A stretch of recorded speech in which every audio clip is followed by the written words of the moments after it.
Welcome back, everyone. I'm your host, Mitch Simpkins, and this is Wins for Widows, where you get practical guidance from the mouth of professionals who, all of us, being united in helping you get your feet on the ground after experiencing the loss of a loved one. Together, we'll uncover the rooted question that you might be asking, what now, and what should I do next? Today, I'm excited to have you meet and introduce you to Randi Johnson. Randi is the Chief Growth Officer at Gravis Law, where she combines her legal expertise and her deep commitment to public service and community engagement. She began her legal practice advocating for families and individuals, especially in Social Security disability, which is a really cool niche, and we're going to talk about that a little bit, special needs planning and other estate matters, and later founded her own successful firm. Before joining Gravis, she empowers clients to make informed decisions, serves on boards supporting development disabilities and women in business, and bringing both professional insight and real-world perspective to today's conversation on special needs planning. And I'm excited to have you, Randi. Welcome. The only thing I would add, given your listenership, is that I am a certified end-of-life doula. Are you really? I am. Okay. All right. So And that sort of sprung out of, I was already doing estate planning, and I just kind of kept searching for, like you had mentioned, that you have another guest who speaks with professional service, financial service reps who are talking with learning to those speak who the are language. grieving. And I said, there's more to estate planning than just the documents. There's Interesting. the emotional and mental and spiritual prep, and where can I add value in this? Love that. I love that. That's so cool. That's going to make you even better today, Randi. It's good to know that. No, Thanks for I'm having me. excited. Yeah, it's certainly a language. It's a challenge. You mean the depth of grief and all the stuff that goes along with this at the time of a loss is real and is um, it takes a lot of very special care to know how to work through it, doesn't it? And to do it right, and to be careful not to offend, and to try to help in the right ways. And sometimes we think we are when we're not, and we have to be careful with what we say, don't we? We have Yeah. to be really careful. So, no, that's great to know. Anything else, Andy? Anything else we need to know? No, that's it. Okay. All right. We're ready to go. Well, let's dig in. So let's talk about the first piece of this. And I mentioned a lady that I know who is dealing with someone who is starting with dementia and losing the ability to speak. What are the first 2 or 3 legal steps that she should take to make sure that she doesn't end up in a real crisis later on? Like no access to accounts or the inability to make decisions, a little of power of attorney versus successor trustee. Sometimes that's a bit of a surprise. Like, oh, I have this power of attorney and I can call on it. No, you can't. Sorry, it only works while they're alive, right? Dealt with that. That's Right. kind of a shocker. So, Absolutely. tell us more. What do you? So many layers to this onion, right? And I Yeah, think it's very family by family because some have done some kind of planning, some haven't yet done, some need an update. And, so sometimes we've got the benefit, the advantage of someone thinking ahead before we actually need it. But we know this might happen in the next 1, 3, 5, 10 years, whatever that might look like. And then there's the ones where it's more crisis planning, and we're just, okay, let's start with the most urgent and then we'll work our way back. And so depending on where that is, it might be health and medical. That might be the most urgent. And we're looking at a power of attorney. And then if it's legal financial, we're looking at a power of attorney. And for me and many who do the kind of work that I do, we're very careful and mindful about not necessarily housing all of that power with a single agent. Mm, So you don't have to do that. You can parse it out. You can say, I would like my spouse to just be involved in my medical and healthcare, and I would like legal and financial to go to my sibling who does this for a living, or whatever that might be. Or maybe there's a family estate that the sibling is more knowledgeable about or has more access to, and so it just makes sense to separate those out. So I do like to remind folks that it's not all or nothing. yeah. And in addition to that, you can also be very prescribed about how narrow versus broad you would like that agent to have power Okay. around you, the principal. Yeah, you The can be thing very that is most important to know about coming into this and why pre-thinking and pre-planning and contemplating well ahead of time before you think this might actually become an issue is that principal needs to be fully competent and capable to make full decisions to execute that document and give that person agency over them. And I, the attorney, need to engage with that person to ensure that they fully understand the powers that they're bestowing upon the agent. Mm. No, that's great. What can you tell? Can there be anything done with accounts? Because I see that a lot. Like that's the biggest challenge is sometimes like their partner may start to diminish, but then like this lady that I know, like just one day her partner was unable to speak. And so I think they thought they had more time, but they didn't. And now it's like, well, what do I do? Is there anything that you'd recommend like well prior to that, or even when the first signs of dementia or something like that occur I that mean, they can do? certainly there are some things you want to get ahead of during incapacity. Again, you can utilize a lot of times your durable power of attorney to leverage that ability to get into various assets and types of accounts. You could certainly add a person on as a joint user. There are some things to consider before you would want to you got to make an empowered decision before you do that for a couple of reasons. Let's say sandwich generation. Let's say my mother adds me as a joint to her primary checking account or, whatever her regular banking account. Well, for all intents and purposes, that's also my asset now. Mm, And that may not be the best way to handle that because, God forbid, I get into a lawsuit or something happens with me, that will now be counted as mine. interesting. Not to mention the fact that you have full access and control and And I ability. have full access and control, right? Not that, of course, I would abuse that, but it Right. is just something to consider. Yeah, I mean, that's definitely a consideration. I mean, you obviously have somebody who you trust, but if there's any question about that trust, you may want to wait. I know I'll usually wait. I'll usually wait as long as I can with my clients as they're aging to be like, you know what? Your mind's slipping. Let's get somebody else on there. But I try not to force it earlier For for that sure. reason. And For that. I really love powers of attorney for that reason, as well as to your earlier comment about a successor trustee. So if we create a trust and then we fund that trust with some of these assets, and you may choose to not do all of them. You might just fund the trust with some of those to make that successor trustee's life easier. But that would be a way for your trusted loved one to step in without additional court intervention or legal intervention at any time. And what I love about those um, access points as a power of attorney or as a successor trustee is that that person now has a fiduciary duty Interesting. to you, the Interesting. incapacitated individual, Interesting. to do Okay. right by you and Okay. by the estate. And they are now accountable under the law. Interesting. Okay, versus if they're just like a co-owner on an account Then or I can on do a bank whatever. account, I can go to the casino. then it's like yours. Oh, interesting. Okay. Okay. I love that distinction. So powers of attorney and successor trustee create that wrapper of fiduciary and legal responsibility. Cool. There's protections there that you don't get just as a joint. Okay.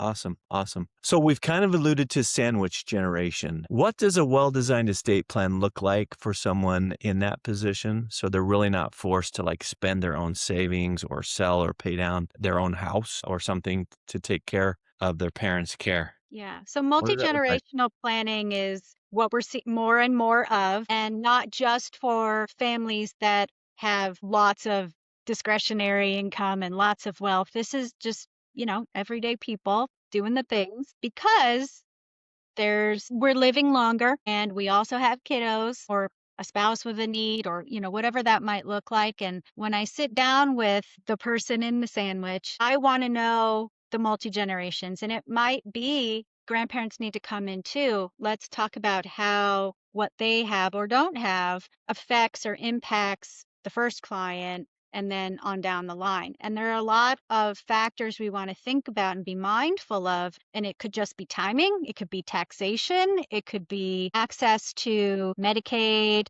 versus other benefits, housing, all of these sort of long-term care, and what level of input and control and active daily caregiving that sandwich client is capable of doing. And we basically just put it all the factors on a board and go, okay, How do we piece this will together? happen to meet everyone's need here as best we can. And we can leverage certain financial tools. Sometimes we need more life insurance for the sandwich person because if, it's usually a mom and her boys, God forbid something happens to her. Now she's got minor kiddos and an aging parent. We need to make sure there's money left behind. So I always want to check in with their financial services professional and say, what do we got going on here? I never want to frustrate any of the strategies that they've already been working on, whether it's for taxes or other purposes.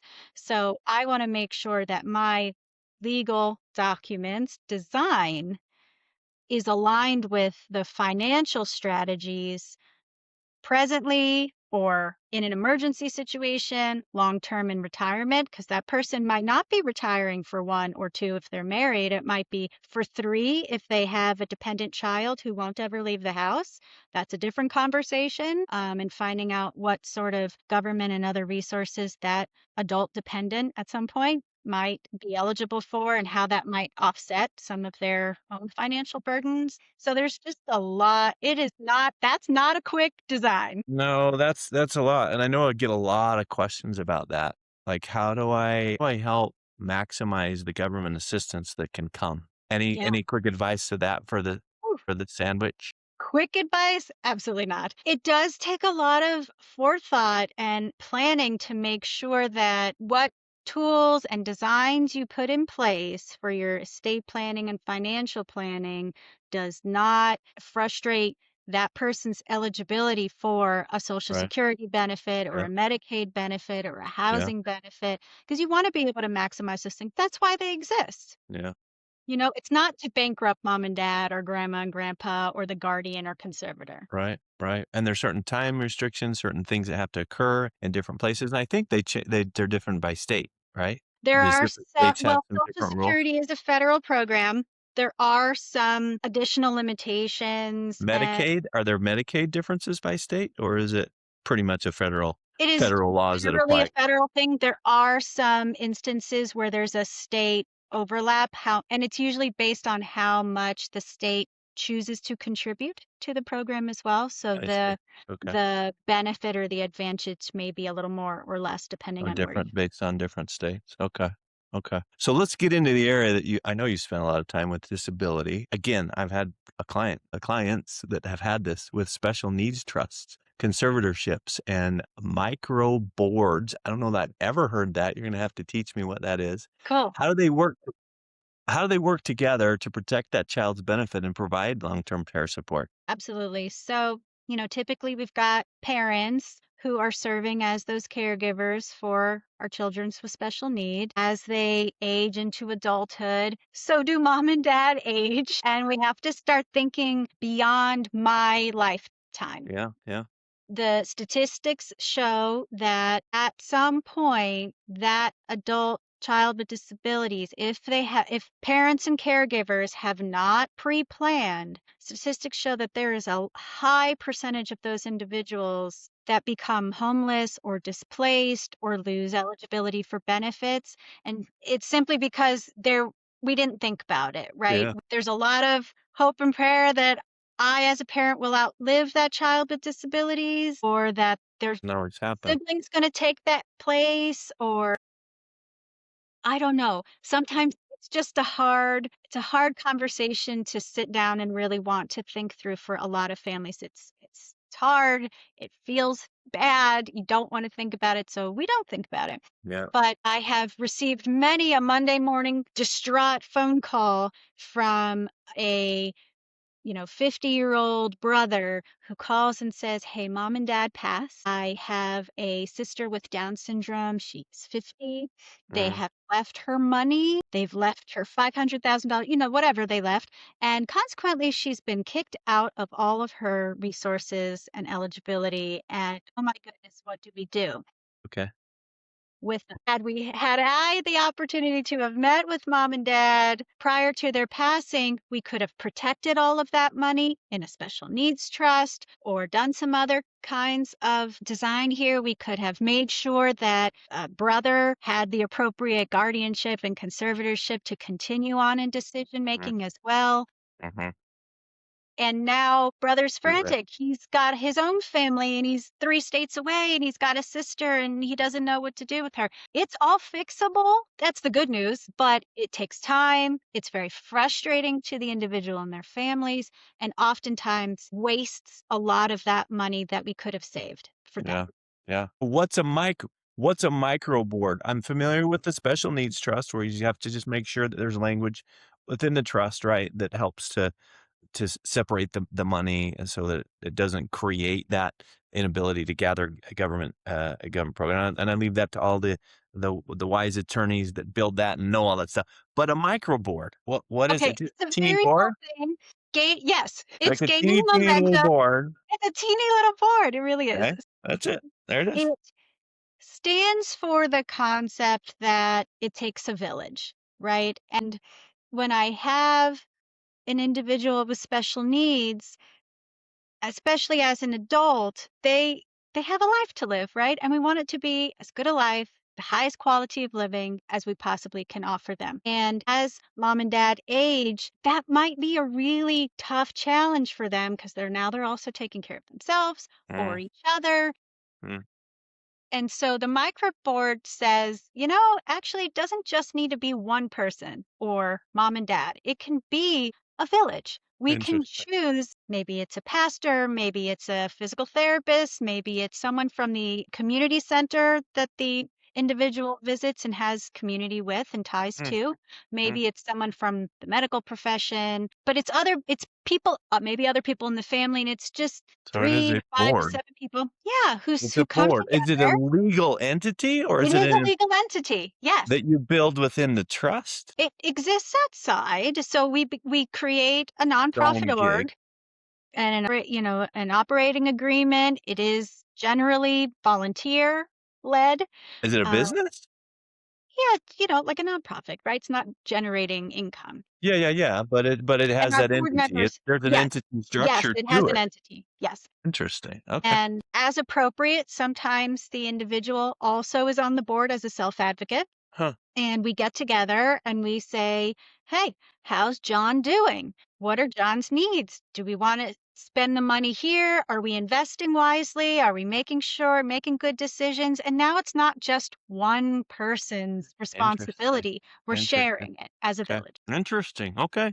Well, there we go. That brand new to me. Thank you. That's awesome. A lot of caregivers, they step into managing finances and healthcare without maybe really realizing what they just got themselves into, Yeah. right? Taking on a whole bunch of legal new duties. What mistakes have you seen families or caregivers do around like powers of attorney, guardianships, conservatorships, and how can widows or future widows avoid some of the same traps? So often caregivers, survivors, widows find themselves in a frustrating situation. I'll use Social Security as an example. Often, Social Security does not consistently um, accept powers of attorney as their moving document to get conversation, to Mm, converse with you or send or receive information. They have what's called a representative payee.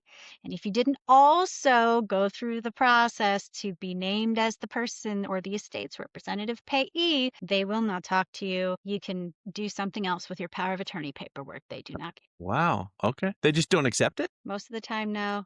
Rarely, if ever, usually not, 99% of the time. Yeah, it's bizarre to me. I don't know. But it is a Social Security form, representative payee, and this is the person who, if I had an individual, a loved one who was receiving Social Security and I needed to manage their benefits on their behalf, I have to also become their representative payee to do this appropriately. Interesting. Kind of the same idea around a power of attorney? Oh, yeah. But it's specific just to agency benefits. Okay. And without it? Okay. Great. That's a Without it, it can really delay things because you can't get in and troubleshoot for okay. your person. Wow. That's huge. That's huge. Anything else you've seen around those guardianships or conservatorships or I anything have else? seen where not enough powers were given to the guardian, the caretaker, the power of attorney. So a lot of folks, I meant it's two sides to every conversation, right? There's the one hand where you say, well, I'd like to be a little bit more conservative. I think I'm going to get better, or I think I can still handle these things. So I don't want to give that person access to update beneficiaries or make investment decisions on my behalf. You can carve that out. I don't want them to sell or buy any real property on my behalf. But then if you saw things were declining, but you didn't go back and make those revisions to expand the powers, and now we're stuck. I can't fix that. Because those powers are a list of lots of stuff in those documents. Yeah, and you can narrow it, right?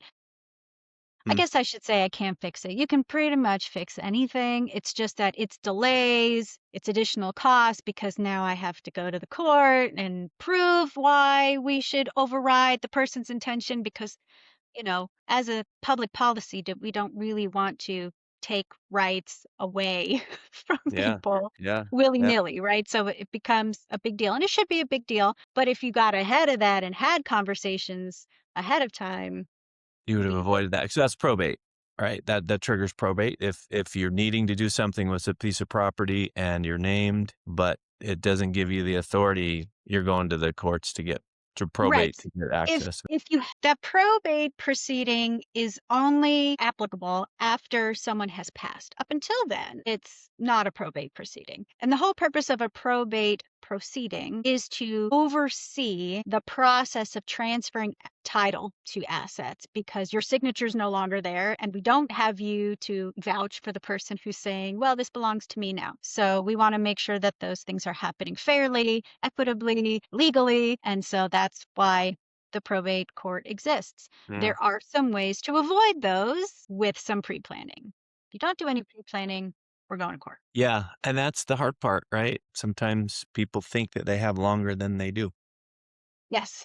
Like a client that I'm working with whose husband one day woke up and couldn't speak anymore and was all expected that he would be able to communicate, and they thought they had more time to be able to transition some things and really talk about some things, and that window closed very quickly and way more quickly than either of them expected, and now it's a lot of work. So I guess what you're saying, Randy, is do it today. Don't Do wait. it today. Do not Do it wait. And it today. doesn't have to be done all at once, really. I would rather some progress over perfection. And I also get people who say, well, I don't know who I would choose, so I'm not ready to come to you and have this conversation. And my response is typically, well, that's why you've hired me. I'm going to help Get you there. navigate that conversation, help you find a decision. Because at the end of the day, whether or not you make a decision will be made.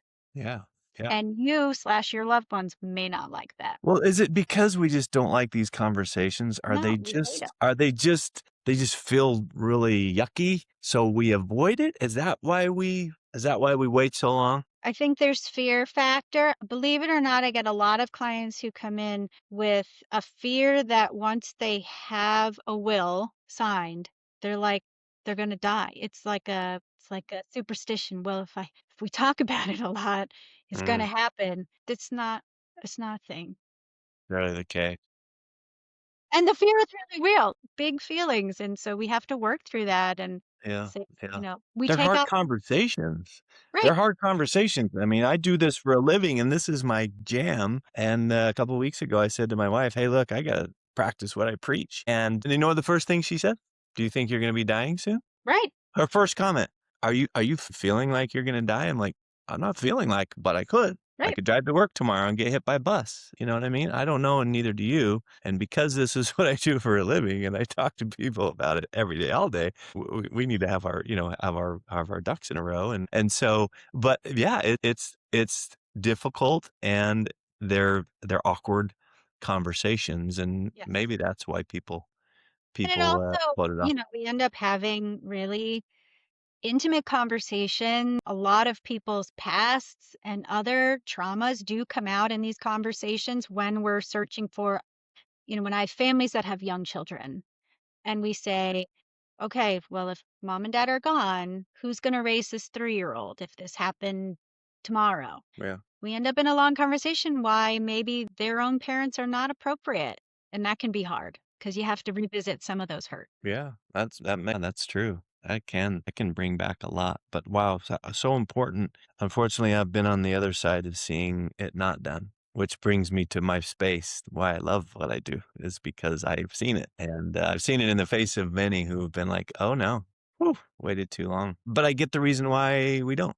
I get the reason. So, any other thoughts that you have that you feel like would be real relevant for our group that we haven't covered yet? I don't know. We've covered a lot of ground today. Covered a lot of ground. We've covered a lot of grounds. Super helpful, Randy. Great things to consider. Great new insights. I love that we've hit on a few places where we've really not talked before on some of our podcasts. We've never really talked about the disability piece or that sandwich generation, and that those are important. It's a real thing. I'm in it. I'm being sandwiched, Yeah, we're all there. and we're all there. And as we live older, it's going to get more and more. So great advice. Thank you, Randy, for your time. Thanks for Thank you. joining us. I appreciate it. You're Appreciate it. awesome. Thank you. Thank you.